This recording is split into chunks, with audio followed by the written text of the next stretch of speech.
Trigger warning: police, gun, and taser violence. A flash of blue light.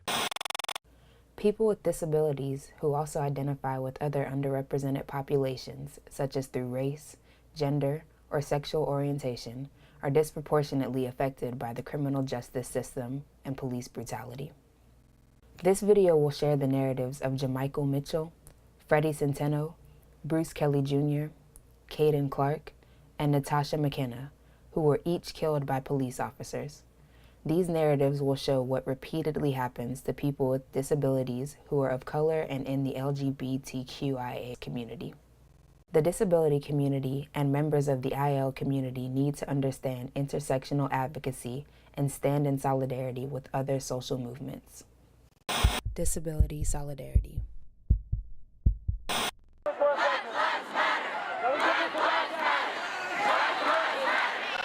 Jamichael Mitchell. A family photo portrait. Jamichael Mitchell was a 24-year-old black man that was diagnosed with schizophrenia and bipolar disorder. Hugging a woman. On August 19, 2015, Jamichael was found dead in a jail cell with the walls and floors covered in his feces and urine. A man with goatee and glasses. His cell was stripped. He had no cup, no spoon, no shower shoes, no socks, no underwear, no shirt, no blanket, no pillow, no sheet, nothing. He had nothing. Dylan says jail staff took away the 24-year-old's basic privileges, what you might see as basic human rights. Jamichael grinning. In the 101 days he spent in jail, Jamichael lost 38 pounds due to his refusal to eat or take medication. His transfer to a mental health treatment center had been ordered twice by a judge, but no beds were available. A funeral service program. Jamichael was being held on $3,000 bail, which his family could not pay. His crime was the alleged theft of a Mountain Dew, Snickers bar, and a zebra cake that totaled $5.05. Disability solidarity. Flashing on screen, trigger warning, extreme police gun violence. Next, Freddie Centeno. Don't shoot! Don't shoot! Freddie Centeno.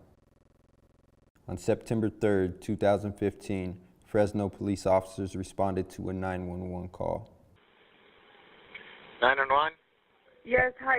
I want to report a man that just came up to my door. He's walking around shirtless with a lot of tattoos, and he came up to my door and said he was a federal agent, and he pulled out a gun. Two police videos side by side. An officer aims his weapon at Centeno. Hey, Fresno PD, get on the ground! Get on the ground! 3 seconds after arriving and exiting the vehicle, officers unload 10 shots, hitting Freddie Centeno 7 times and fatally wounding him. The police discovered that the object they believed to be a gun was in fact a garden hose nozzle. Freddie Centeno was a Latino male with a psychiatric disability, and reports have shown that people with mental health disabilities are 16 times more likely to be killed by police. Disability solidarity. Bruce Kelly Jr.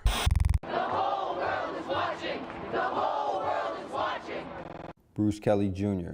A formal photo portrait. Bruce Kelly Jr. was a 37-year-old black man with schizophrenia. On January 30th, 2016, Bruce and his father, Bruce Kelly Sr., were approached by officers for drinking unspecified alcoholic beverages. Police officers from 4 departments respond to this, surrounding Bruce Kelly Jr. very closely. The officer on the far right, you can see, has his gun drawn. This led to Bruce Kelly Jr. walking away from the scene with a pocket knife in hand. There are several attempts here to stop Bruce Kelly Jr. On the far left, you'll see an officer run into the screen, attempting to use his baton to hit Kelly in the arm, but he spins. They also tried to pepper spray him twice, but then you can see he jumps over the fence, and this is where he goes out of camera view. And now K9 Aaron and his handler come into play. After 20 minutes in efforts to subdue him with the use of a taser, one of the 10 officers following him released a K9. Kelly Jr. stabbed the dog after he was bitten. This resulted in police firing 12 shots. When K9 Aaron fell down, Zappala says his handler fired 10 shots and another officer fired twice, but we don't know yet how many times Kelly Jr. was hit. Kelly Jr. was struck 7 times and killed. 4 days later, a procession of police cars traveled to downtown Pittsburgh where hundreds gathered in uniform for a memorial service to honor the K9. Bruce Kelly Sr. was not allowed to attend his son's funeral, but was released from jail weeks later. Disability solidarity. Flashing on screen, trigger warning, graphic language. Next, Caden Clark.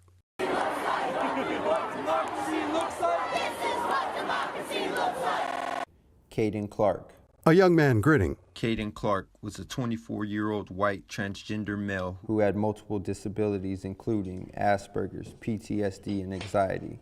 This video shows the emotional support Caden received from his service dog during an episode in which he was inflicting self-harm. Pawing at Caden. Clark also experienced many forms of depression due to doctors wanting to cure his Asperger's disease before he would be allowed the proper tools to fully transition. A selfie video. I don't know where to turn to.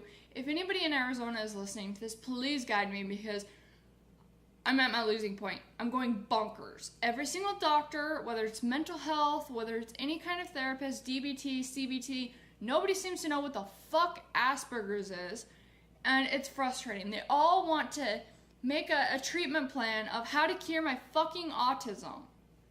And it's so fucking frustrating. I wish I didn't have it. I wish there was a cure for all pill. I'm serious. I don't know what else to do. I'm frustrated. I can't do anything in my transition because I'm stuck in this stupid roadblock. Like seriously, I'm at my wit's end with people. I've been to every single fucking doctor who takes my insurance. I've been to every doctor who's done the sliding scale, and at this point, I'm done.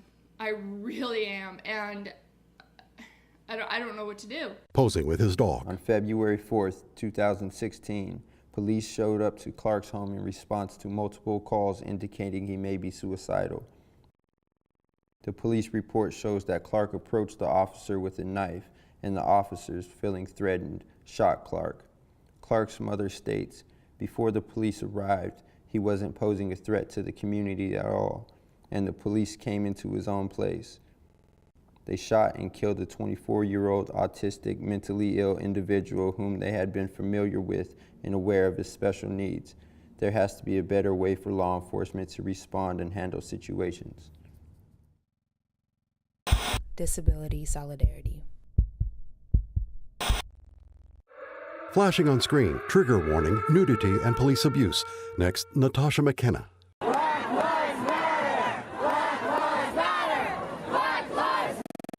Natasha McKenna. A woman with a broad smile.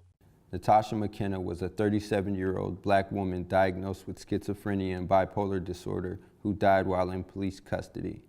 Natasha McKenna's disability was often described as mentally ill, deteriorating, combative, dangerous, and demonic. Officers in protective garb outside a cell. We're here to take you out. On February 3rd, 2015, McKenna was scheduled to transfer from an adult detention center in Fairfax County to a center in Alexandria. You promised me you wouldn't kill me. She holds onto the door handle as the door is opened. Natasha is naked. Her image is blurred. I didn't do anything. Watch your legs. I got her legs. Have him kneel down. Kneel down. Man, if you don't kneel down, man, kneel down. Kneel down on the ground. I've got one On leg. your knees. The transportation team, which consisted of 4 sheriffs and 2 supervisors, forcefully restrained McKenna's naked body with handcuffs and leg shackles. She was tased multiple times before she stopped breathing. Yeah, before we move on, everybody good? Attendants examine her. Good. First, can you take him out? Wrapped in a green blanket, blue fabric over her face. I'll take him out. An attendant applies defibrillator leads. Somebody have gloves for Mesa? Chest compressions. Hey, Henry, go suit up. You're going with them. We can get it. What do you need? The autopsy report shows McKenna's cause of death was excited delirium, and the police deemed her death an accident. Excited delirium is a condition that is not recognized by the American Medical Association. Disability solidarity. The disability community cannot be just an ally in this struggle. We must seek liberation for all of us, and not the freedom of some. We must stand in solidarity by uplifting the voices of marginalized groups within our own community. We must also see how our silence and inaction contributes to the inhumane treatment of people of color, deaf people, and LGBTQIA people in the criminal justice system.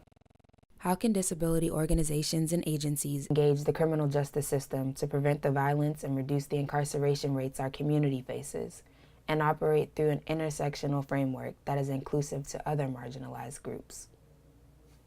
This video is a product of Nichols Diversity Committee, with support from the Women's Caucus, Queer Caucus, and Youth Caucus. We would also like to thank BYP 100 DC chapter for their guidance on this video.